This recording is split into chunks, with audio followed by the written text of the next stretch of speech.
ചോരയിട്ട് വീഴുന്ന വർത്തമാനപത്രത്തെക്കുറിച്ചിട്ടുള്ള ഒരു പ്രയോഗമുണ്ട്. ഒരുപക്ഷെ അത് ഇന്ന് യാഥാർത്ഥ്യമായിക്കൊണ്ടിരിക്കും. നമ്മുടെ വർത്തമാനപത്രങ്ങൾ തുറക്കാൻ ഭയമായി കഴിയും. നമ്മുടെ വർത്തമാനപത്രങ്ങൾ നമുക്ക് നൽകുന്നത് അത്രയധികം ഹിംസയുടെ വാർത്തകളാണ്, കൊള്ളയും കൊലയുമാണ്. കൊലപാതകം എന്നൊക്കെ പറഞ്ഞാൽ ഇത്രയധികം രൂക്ഷമായൊരു കാലഘട്ടം നമുക്കിടയിൽ ഉണ്ടോ എന്ന് എനിക്കറിയില്ല. ഭയാനകമായ രീതിയിൽ കൊലപാതക വാർത്തകൾ വായിക്കേണ്ടി വരുന്ന ഒരു അവസ്ഥയിലാണ് ഇന്ന് മലയാളി ജീവിക്കുന്നത്. മലയാളിയുടെ പ്രിയപ്പെട്ട കവി ബാലേന്ദ്രൻ ചുള്ളിക്കാടിൻ്റെ ഒരു കവിതയിൽ ചോരയിട്ട് വീഴുന്ന വർത്തമാനപത്രത്തെക്കുറിച്ചിട്ടുള്ള ഒരു പ്രയോഗമുണ്ട്. ഒരുപക്ഷെ അത് ഇന്ന് യാഥാർത്ഥ്യമായിക്കൊണ്ടിരിക്കുകയാണ്. നമ്മുടെ വർത്തമാനപത്രങ്ങൾ തുറക്കാൻ ഭയമായി കഴിഞ്ഞിരിക്കുകയാണ്. നമ്മുടെ വർത്തമാനപത്രങ്ങൾ നമുക്ക് നൽകുന്നത് അത്രയധികം ഹിംസയുടെ വാർത്തകളാണ്, കൊള്ളയും കൊലയുമാണ്. കൊലപാതകം എന്നൊക്കെ പറഞ്ഞാൽ ഇത്രയധികം രൂക്ഷമായൊരു കാലഘട്ടം നമുക്കിടയിൽ ഉണ്ടോ എന്ന് എനിക്കറിയില്ല. ഭയാനകമായ രീതിയിൽ കൊലപാതക വാർത്തകൾ വായിക്കേണ്ടി വരുന്ന ഒരു അവസ്ഥയിലാണ് ഇന്ന് മലയാളി ജീവിക്കുന്നത്. എന്തുകൊണ്ടാണ് നമുക്കിടയിൽ ഇങ്ങനെ ഹിംസ വളർന്നു വരുന്നത് എന്ന് നമ്മൾ ഗൗരവപൂർവ്വം ആലോചിക്കേണ്ടിയിരിക്കുന്നു എന്നുള്ളതാണ്. സ്വാഭാവികമായും നമ്മൾ പറയുന്നത് ഹിംസ വളർന്നു വരുന്നതിൻ്റെ കാരണം ലഹരിയാണ് എന്നുള്ളതാണ്. തീർച്ചയായിട്ടും ലഹരിയുണ്ട്. അത് പണ്ട് നമ്മൾ മദ്യത്തെക്കുറിച്ച് പറയുമായിരുന്നു. പക്ഷെ മദ്യം മാത്രമല്ല, ഇന്ന് മദ്യത്തേക്കാൾ ആസുരമായ ലഹരികൾ ഇന്ന് മനുഷ്യനെ ഹിംസയിലോട്ട് നയിക്കുന്നുണ്ട് എന്നുള്ളൊരു യാഥാർത്ഥ്യമാണ്. പക്ഷെ ഹിംസയിലേക്ക് നയിക്കുന്നത് ലഹരികൾ മാത്രമാണോ? അല്ലാന്നാണ് എനിക്ക് തോന്നുന്നത്. നമുക്ക് ചുറ്റും ഹിംസയുടെ സംസ്കാരം വളർന്നു വരികയാണ്. ആധുനിക വ്യാവസായിക നാഗരികത മനുഷ്യനിൽ വളർത്തിയെടുക്കുന്ന അതൃപ്തിയുണ്ട്, അസംതൃപ്തിയുണ്ട്. നമുക്കറിയാമല്ലോ, ആധുനിക വ്യാവസായിക നാഗരികത മൂലധന സാന്ദ്രമാണ്. മൂലധനത്തെ അടിസ്ഥാനമാക്കിയിട്ടാണ് അത് നിലനിൽക്കുന്നതും വളരുന്നതും വികസിക്കുന്നതും.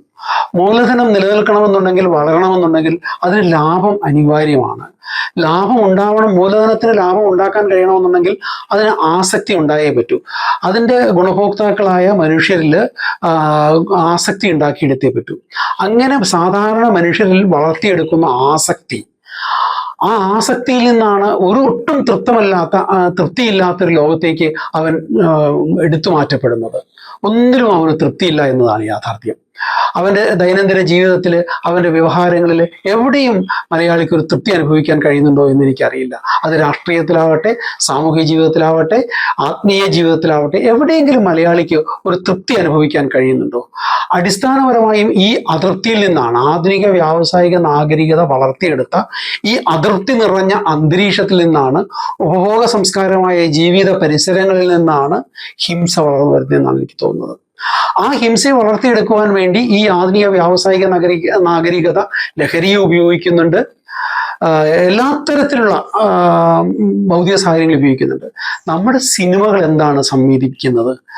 നമ്മുടെ ചാനലുകളിലൂടെ പ്രക്ഷേപണം ചെയ്യുന്ന സീരിയലുകളിലെ ഉള്ളടക്കങ്ങൾ എന്താണ്? പ്രധാനമായിട്ടും നമ്മൾ ഒരു വശത്ത് നിന്നുകൊണ്ട് വളരെ സൗമ്യതയെക്കുറിച്ച്, സ്നേഹത്തെക്കുറിച്ച്, സാഹോദര്യത്തെക്കുറിച്ച് പറയുമ്പോൾ അതിലുമൊക്കെ എത്രയോ അപകടകരമായ നിലയിലാണ് നമ്മുടെ വീട്ടമ്മമാരും ചെറുപ്പക്കാരും കുടുംബാംഗങ്ങളും മുഴുവൻ കുത്തിയിരുന്ന് കാണുന്ന സീരിയലുകളുടെ കണ്ടന്റ്.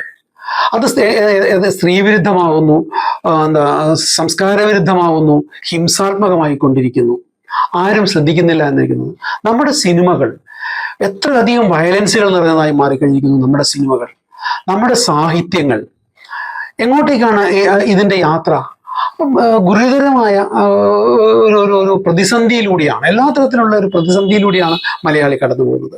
ഈ പ്രതിസന്ധികളുടെ ആകെത്തുകയാണ് യഥാർത്ഥത്തിൽ നമുക്ക് ചുറ്റുമുള്ള ഈ ഹിംസ എന്നാണ് എനിക്ക് തോന്നുന്നത്. ആ ഹിംസ എങ്ങനെയാണ് അടുത്ത തലമുറ വരെ കൺസീവ് ചെയ്തിരിക്കുന്നു എന്നുള്ളതിൻ്റെ തെളിവാണ് നമ്മുടെ ചെറിയ കുട്ടികളുടെ പോലും സംസാരശീലങ്ങളിൽ പോലും നമ്മൾ ഇന്ന് കണ്ടുകൊണ്ടിരിക്കുന്നത്. നമ്മൾ പലപ്പോഴും കുട്ടികളുടെ സംസാരശീലങ്ങളെ ഹൈലൈറ്റ് ചെയ്തുകൊണ്ട് വിലപിക്കാറുണ്ട്. യാതൊരു അർത്ഥവുമില്ലാത്തൊരു കാര്യമാണത്. എവിടെ നിന്നാണ് കുട്ടികൾ ഇത് പഠിക്കുന്നത്?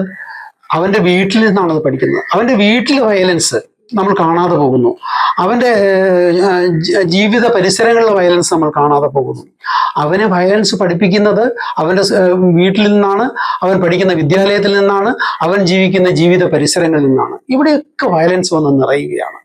ഈ വയലൻസിനെ ചെറുത്ത് തോൽപ്പിക്കുവാൻ ക്രിസ്തു ജനിച്ച ഈ രാജ്യത്ത് ഗാന്ധി ജനിച്ച ഈ രാജ്യത്ത്, അതിനും അപ്പുറത്തും ഭഗവാൻ ബുദ്ധൻ ജനിച്ച ഈ രാജ്യത്ത് ഹിംസയിലൂടെ മാത്രമേ ഹിംസയിലൂടെ മാത്രമല്ല, അഹിംസയിലൂടെ മാത്രമേ മനുഷ്യന്റെ വളർച്ചയും വികസനവും സാധ്യമാവൂ, അവന്റെ ആത്യന്തികമായ ആത്മീയ മോക്ഷം സാധ്യമാവൂ എന്ന് നമ്മളെ പേർത്തും പഠിപ്പിക്കാൻ ശ്രമിച്ച പൂർവ്വസൂരികളായ ഗുരുവര്യന്മാരുടെ മുഴുവൻ ചിന്തകളെയും അപ്രസക്തമാക്കിക്കൊണ്ട്, അല്ലെങ്കിൽ അവരെ തോൽപ്പിച്ചുകൊണ്ടാണ് നമുക്ക് ചുറ്റും ഹിംസ വളരുന്നത്. ഈ ഹിംസയെ തോൽപ്പിക്കാതെ നമുക്ക് മലയാളിക്ക് മുമ്പോട്ട് പോകാനാവുമോ എന്ന് എനിക്കറിയില്ല.